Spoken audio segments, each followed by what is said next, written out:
তিস্তা প্রকল্পে চীন ও ভারতের প্রস্তাব রয়েছে। সংবাদ সম্মেলনে বললেন প্রধানমন্ত্রী। উন্মুক্ত বিতর্ক করতে ডক্টর ইউনূসের প্রতি আহ্বান।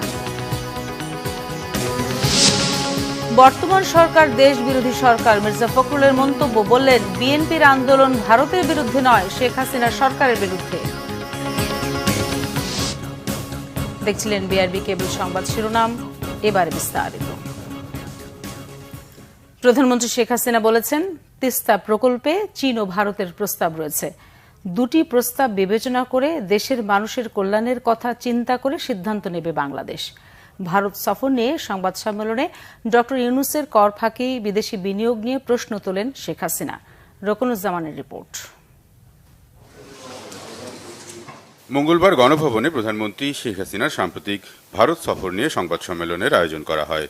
সম্মেলনের শুরুতে ভারত সফরে গঙ্গা ও তিস্তা চুক্তির অগ্রগতি, দুদেশের যোগাযোগ উন্নয়নের চিত্র, ভিসা সহজীকরণ সহ নানা বিষয় তুলে ধরেন প্রধানমন্ত্রী। পরে প্রশ্নোত্তর পর্বে ভারতের সঙ্গে বাংলাদেশের অভিন্ন নদীগুলোর পানি বন্টন এবং তিস্তা প্রসঙ্গে সাংবাদিকদের প্রধানমন্ত্রী জানান, দেশের স্বার্থ বিবেচনায় নিয়েই প্রকল্পের জন্য বিদেশিদের প্রস্তাব নেওয়া হবে।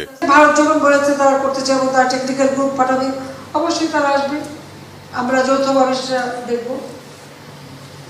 চীনও একটা ফিজিবিলিটি স্টাডি করেছে, ভারতও একটা করবে, করে আমরা আমাদের কাছে যেটা সব থেকে বেশি গ্রহণযোগ্য, লাভজনক, আমরা সেটাই করব। ডক্টর ইউনূসের বিদেশে বিনিয়োগের উৎস নিয়েও প্রশ্ন তোলেন প্রধানমন্ত্রী। সমালোচনা করেন তার পক্ষ নেওয়া বিদেশিদেরও। আবার লিখেছে ওখানে কি নোবেল প্রাইজের জন্য নাকি তার সাথে আমার সাথে কারো দ্বন্দ্ব নেই, আমি জীবনেও নোবেল প্রাইজের জন্য আমার কোনো আকাঙ্ক্ষাও নেই।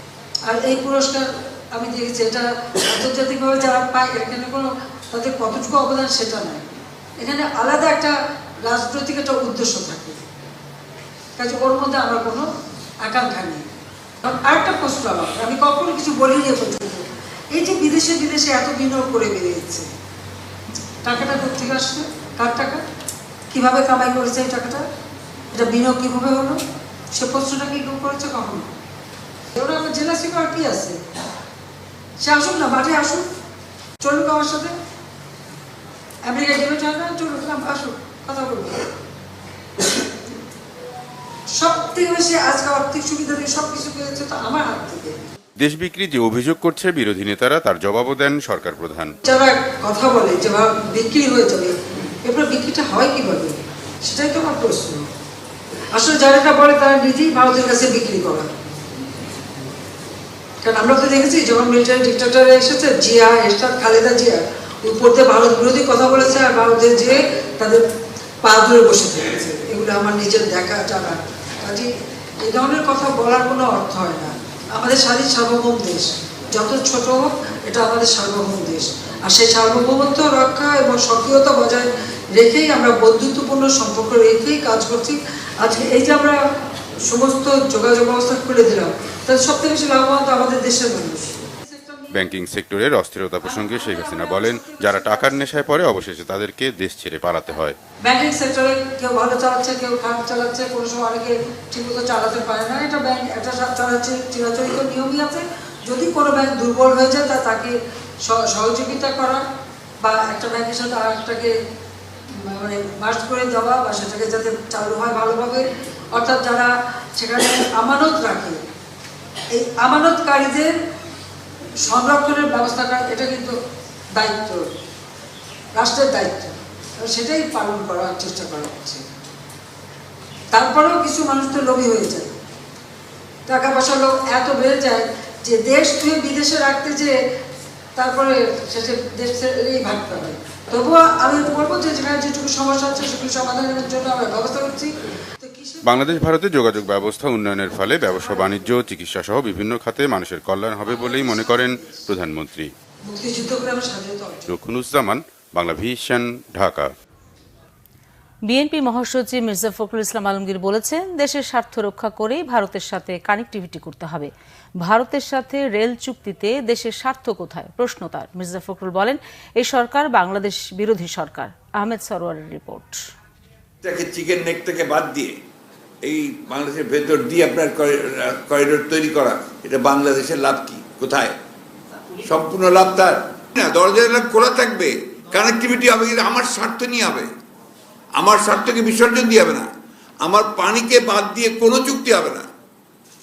আপনি পানির ব্যাপারে কিছুই করছেন না, সীমান্তে লোক হত্যা করে মারছে তারা। আপনি কি বলেছেন? কয়টা কথা? এর মধ্যে একটা কথা আছে সীমান্ত হত্যার ব্যাপারে এই চুক্তিতে? একটাও নেই। তো এখানে আপনি কি বলবেন? আমার প্রশ্ন হচ্ছে যে প্যাট্রিয়ট, যে দেশপ্রেমিক মানুষ, সে তার নিজের স্বার্থটা আগে দেখবে, দেশের। এবং সেখানে উনি নিজেই বলেছেন যে আমি সব কিছু উজাড় করে দিয়ে দিয়েছি, মনে নেই আপনাদের? বলেছেন তো। তো ওই উজাড় করে দিয়ে তো উনি রেজাল্ট পাচ্ছেন। এবারও সব উজাড় করে দিয়ে এসেছেন, আবার রেজাল্ট পাবেন। এভাবেই ভারত সফর নিয়ে করা সংবাদ সম্মেলনে প্রধানমন্ত্রীর বক্তব্যের সমালোচনা করলেন বিএনপি মহাসচিব। দলের স্থায়ী কমিটির সিদ্ধান্ত জানাতে গুলশানে দলের চেয়ারপারসনের কার্যালয়ে মঙ্গলবার সংবাদ সম্মেলনে মির্জা ফখরুল বলেন, দেশের স্বার্থ রক্ষায় ব্যর্থ সরকার। দিল্লির সাথে করা সমঝোতা ও চুক্তি প্রত্যাখ্যান করে বলেন, বিএনপি আন্দোলন ভারতের বিরুদ্ধে নয়, সরকারের বিরুদ্ধে। আমাদের একটা কথা খুব পরিষ্কার করি, এটা কিন্তু আমাদেরই বক্তব্য, আমাদের এই আন্দোলন বা এটা আমাদের ভারতের বিরুদ্ধে নয়, এটা এই সরকারের বিরুদ্ধে।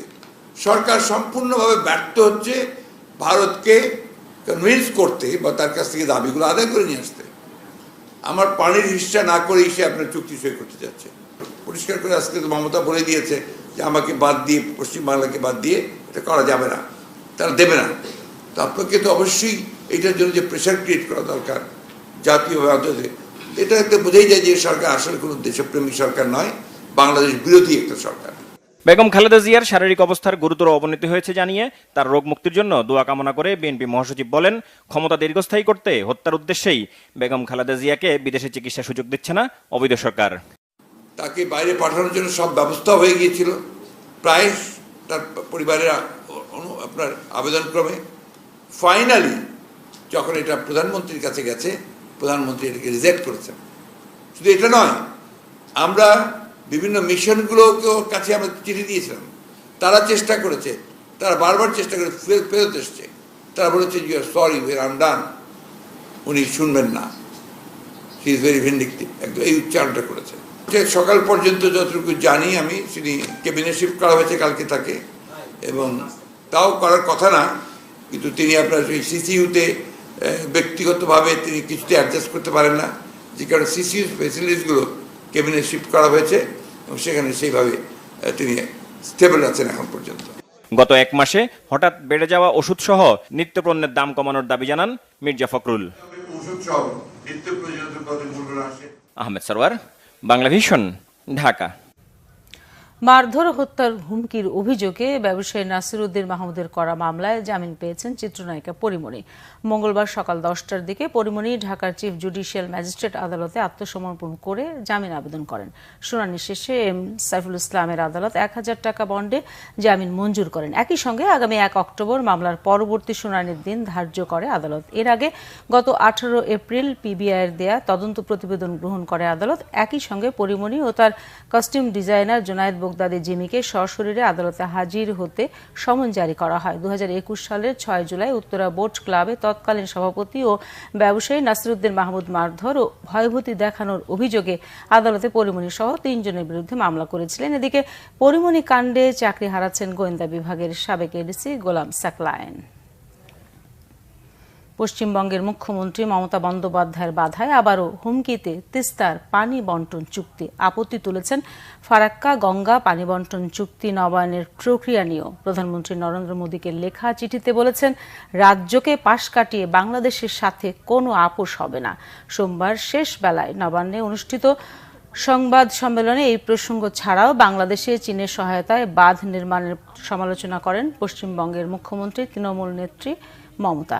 বলেন, 2026 সালে শেষ হতে যাওয়া ভারত বাংলাদেশ 30 বছর মেয়াদী গঙ্গা পানি বন্টন চুক্তির নবায়নেও আপত্তি আছে। এর আগে প্রধানমন্ত্রী মোদীকে পাঠানো চিঠিতে তিস্তা পানি বন্টন চুক্তি নিয়ে তীব্র আপত্তি জানান মমতা। বলেছেন, রাজ্য সরকারের মতামত ছাড়া বাংলাদেশের প্রধানমন্ত্রী শেখ হাসিনার সাথে একতরফা আলোচনা কাঙ্ক্ষিত বা গ্রহণযোগ্য নয়। পশ্চিমবঙ্গ সরকারের অংশগ্রহণ ছাড়া এসব চুক্তিতে তীব্র আপত্তি আছে। রাজ্যের স্বার্থ জলাঞ্জলি দিয়ে কোনো চুক্তি হতে দেয়া হবে না বলেও সতর্ক করেন। বাংলাদেশের সরকার ও জনগণের সাথে সুসম্পর্কের বার্তা দিয়ে ছিটমহল বিনিময় আর রেল ও বাস যোগাযোগের প্রসঙ্গ টানেন মমতা। কিন্তু পানির মতো প্রাণ ধারণের রসদ নিয়ে সমঝোতা করতে পশ্চিমবঙ্গ প্রস্তুত নয় বলে স্পষ্ট জানিয়েছেন তিনি। দর্শক, এই ছিল এখনকার মতো। পরের সংবাদ সন্ধ্যা 6টায়, এর আগে 5টায় রয়েছে নিউজ টপ 10 দেখার আমন্ত্রণ রইল। এছাড়া বাংলা ভিশন সংবাদ ও সংবাদ সংশ্লিষ্ট অনুষ্ঠান দেখতে ভিজিট করুন www.bbnews24.com ও facebook.com/banglavisionnews এবং সাবস্ক্রাইব করুন youtube.com/banglavisionnews। ধন্যবাদ সবাইকে।